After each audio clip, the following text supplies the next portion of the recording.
Well, that's quite a long story, really. I mean, Keep it short. Good looks. oh no. Well, if you ask all the actors I've ever met, Yeah. you ask anybody how.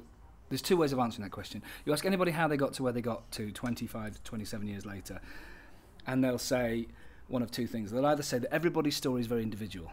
Yeah. Everybody's way to become what they became is very sort of singular to them. Or they'll tell you the story which is training, hard work and training.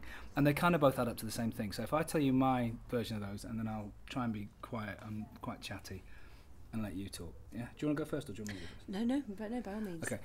But I mean, the background I can... I seriously don't want to ask them. Huh? I don't want to ask them.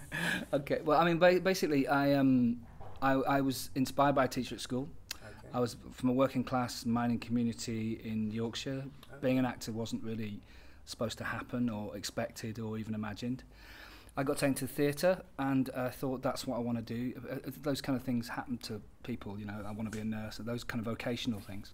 Were you an entertainer growing up? I was chatty. Yeah, I was a little bit of a show off, maybe. Yeah.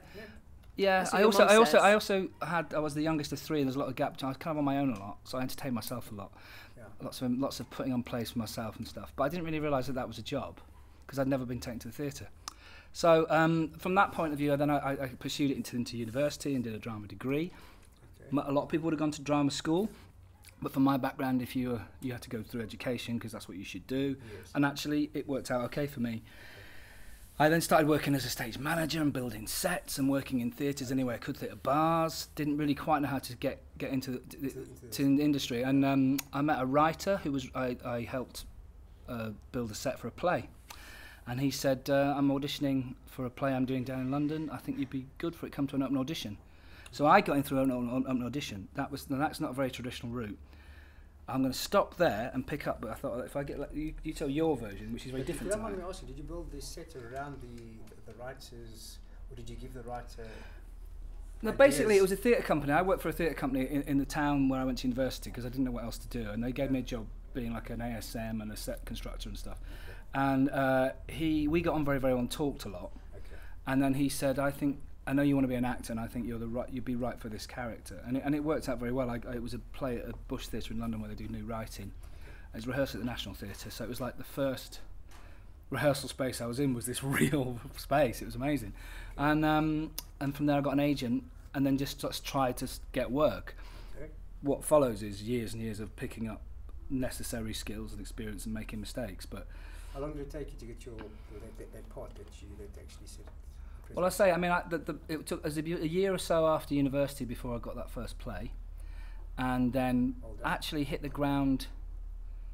I mean, there's been periods when there are times when you're an actor and you think, am I a man who digs ditches who acts, or am I an actor who digs ditches? You know, I mean, I've done so many other jobs, every kind of job: farming, gardening, labouring, blacksmith, shopkeeping, you know, everything.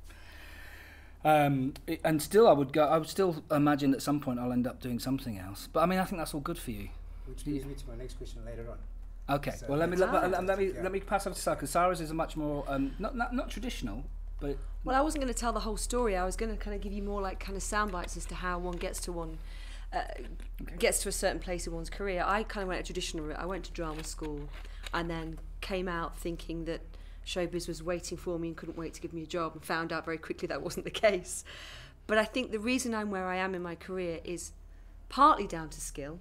I'd like to think I've got some skill, but I also think there's a couple of other things, and for me it's tenacity. It's knowing your industry and working hard and trying your very, very best. And the other thing is being nice to people. I think it really, really matters. Yeah. it matters how you behave. And I think that, you know, I've met great actors who are not great people, and for me the great person comes first. Or even kind rather than great. You know what I mean? Yeah, great with a small G, sure. So yeah, I think that I've been very lucky as well. I think luck plays an enormous part in a career of an actor, being in the right place at the right time. They're looking for a person that kind of looks like me. When I first auditioned for Mamma Mia, I didn't get a call back the first time I auditioned for it, because I wasn't really prepared enough, and it was a great lesson for me because I really wanted the job. Okay. But I kind of thought I could get away with sort of learning the song for the audition, and it's just not good enough. Yeah. There's 99% of actors are out of work in England. So to be working, So you have to have more than just skill. Yeah. So did you know that you weren't ready, or you didn't put enough No, I effort in? kind of thought, well, What I made you can't, realise that? because I didn't get a call back, and I thought, well, why didn't I get a call back? Because I know that I'm physically right for it. And I thought, it's because I wasn't prepared enough. I didn't work hard enough. And now it's the first thing I say to young actors who want to do it is work hard. Work harder than anybody else. Because if you work hard and you're skilled and you're lucky, then you might just get a career. I mean, that's the other thing. I mean, Sarah, we do have done quite a bit of teaching off and on. Sarah runs a company in London, and I've taught for her sometimes. And we both do this, I think. When people say, when you get young people today and you say, what do you want to be? They go, famous. And it's such a kind of elusive answer, because it's like, that's not really wanting to do anything. Well, That's wanting to be known for anything. Yeah, and so... legacy, or? Yeah, but fame's kind of not really... It's nothing. It's No, not it's- important, yeah. and it's not... You can't... Work's interesting. Yeah. But fame isn't, and what I've always said to young actors, and you said the same thing, is if there's anything else you can do that you could be happy doing, do it. Yeah. Don't do this. It's exactly the same as a nurse. You say to a nurse, why do you work 80 hours a week and get paid for 40? She says, because I'm a nurse. It's who I am. So if it's who you are, you haven't got any choice. So you're not going to give up. Yeah.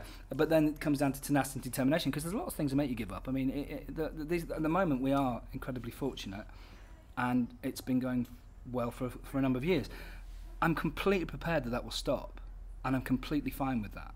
I'll just start again. It boils down to the decision that you eventually make. Yeah, You're you based just, on the choices that you, like you said, that you were skilled in many different fields. yeah, but You also, know? yeah, I'm But also. then it took that moment where you actually made that conscious decision to actually pursue what it is that actually you want. Yeah, I will never stop trying to do it, even when I'm 70 or 80 years old. I'll still be trying to work. It's That's what will vocational, happen. isn't it? You get a calling. I think journalism perhaps the same. I think many of the kind of artistic, creative fields, you get a calling to it.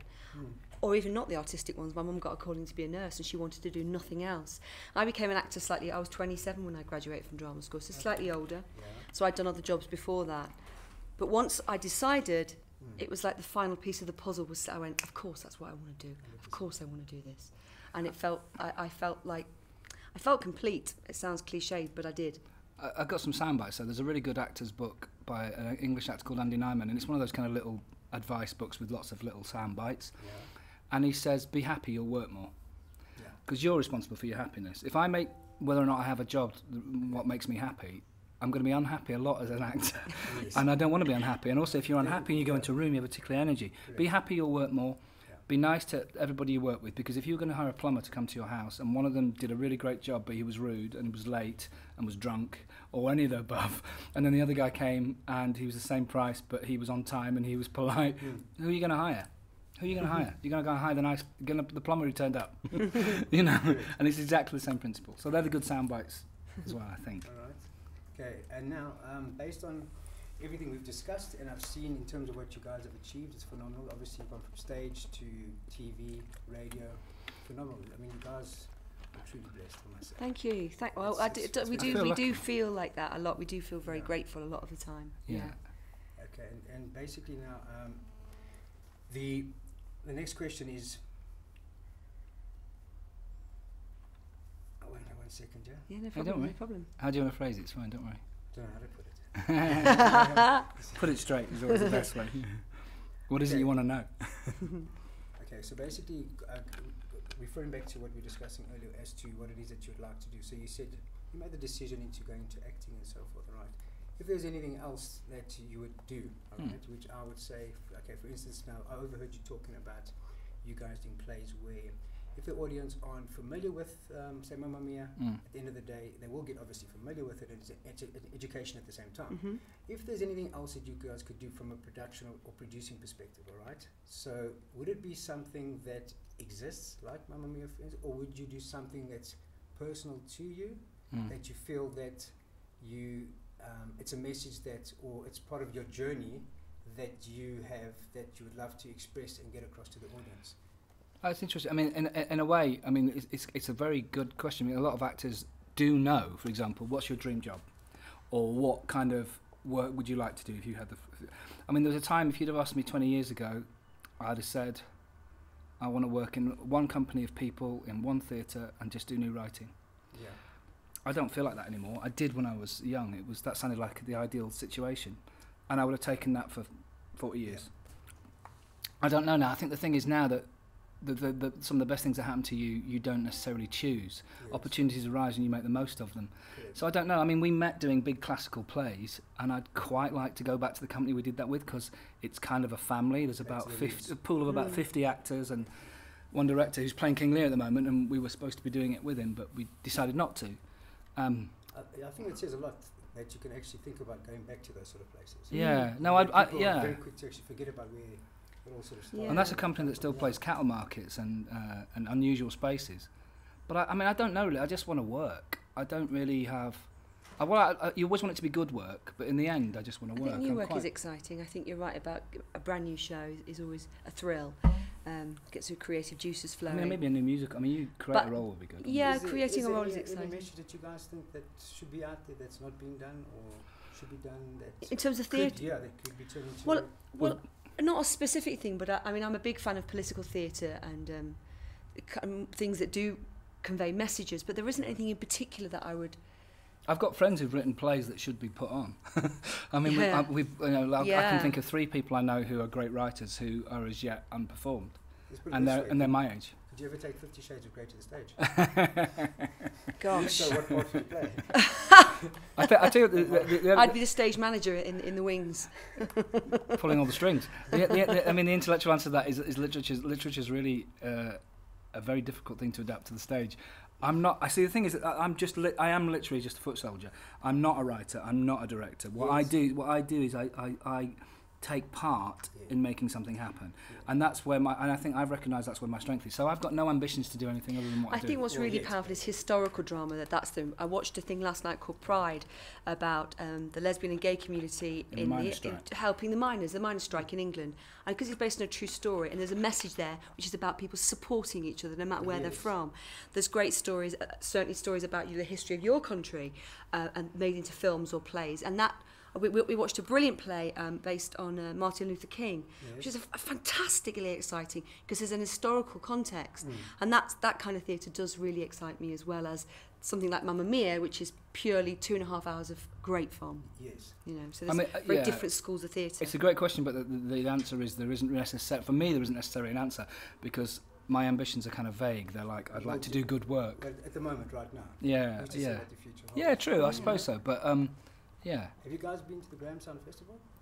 No, this is the first time we've been. first time here. You guys Anywhere should here. definitely Yeah, no, that sounds. I mean, the thing is, what we're always aware when you go to places that there's a whole host of cultural stuff going on that we don't always have the time to visit. I mean, and because we're on 8 shows a week, our time is precious. But we would always try to. Yeah. I mean, think something. you guys will enjoy it. And Yeah. The amount of talent that we have in this country is Really? phenomenal, yeah. I'd like to And check some that of the out. productions are just I mean, phenomenal. yeah, I think we probably will do a bit of research while we're here and try and find out as much as we can. I mean, definitely. 6 weeks goes very quickly when you're working every day as well. It always feels like a flying visit, you know. And bars are bars and restaurants are restaurants, and you know, in the end, It's the people. I'd rather see a play or meet people who are making something. Alright, well, I've been told to end it off, but there's something still to ask. Ah. But you know what? Let's end off on a note of your most embarrassing moment. In my life or on stage? On stage. It's a stage, and how did you recover? I guess Or what happened? oh gosh. I mean, every actor in the long run's Quite a a thing. few. I've got a few moments where dry. Do you know the phrase to dry, which is when you lose your words. Yeah. So, and it's very often to do with lack of concentration. It doesn't happen very often, but it always puts the fear of God into anybody it happens to. And when that happens in the middle of a Shakespeare play, it's very difficult to improvise in blank verse. Yes. And I once was supposed to have this whole speech. I was playing Graziano in Merchant of Venice when we first met. I had this whole speech I had to say about why he should take me to Venice. It was all how well he was going to behave. And I came on and I just looked at and I knew I had nothing. Yeah. And I just said, and I made up all kinds of nonsense. Shall I not wear bracken on my thighs and my hat a bit like this? And just kept speaking. And the worst, of course, is our good friend was sat opposite me just going, on you go, on you go. And I remember that being mortifying. You come off afterwards and it's just funny, but... So drying's a classic one. I've never... Falling for me. I fall a lot on stage. You fell in Billy. I fall a lot on stage. Billy But Elliot. yeah, I had the opening line of a musical called Billy Elliot that I was in. And I fell the full length of the stage, ended up in the middle of the stage, horizontally. and delivered the line from on all fours up to the rest of the audience. And the line was hilarious because it was like she had to run in and ask if there was any news because it's in the miners' welfare, and she just hit the floor like that, went around, landed on the floor, and literally went, "Any news?"